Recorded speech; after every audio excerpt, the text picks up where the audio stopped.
Mä oon eläinlääkäri ammatiltani ja siinä työssä tulee ajeltua säässä kuin säässä. Menin renkaan vaihtoon Vianorille. Asentaja tuli kertomaan, että nyt on semmoinen juttu, että renkaat alkaa olla tiensä päässä. Olisi turvallisinta vaihtaa uusia. Siinä tein sitten ostopäätöksen oikeastaan saman tien, että ostan uudet renkaat ja valitsin silloin kitkarenkaat. Ja sitten yllättäen kävikin niin, että tuli muutto Lappiin töihin. No, sitten pääsin sinne Lapin olosuhteisiin, niin kävikin aika nopeasti ilmi, että ne nastarenkaat oli huomattavasti paremmat. Soitin Vianorille, Rovaniemen liikkeeseen, ja sieltä sanottiin, että hyviä uutisia, että meillä on kaikille renkaille tämmöinen tyytyväisyystakuu.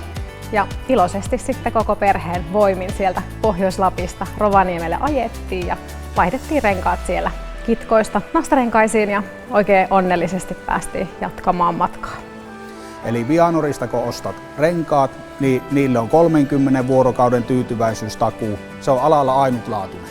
Jos susta tuntuu, että ne renkaat ei vastannutkaan sitä mitä odotit, haluat jotain erilaista ominaisuutta niiltä renkailta, niin sitten käydään uudestaan homma läpi, vaihdetaan paremmin siihen sinun autoilutarpeeseen ja tilanteeseen sopivat renkaat sitten tilalle.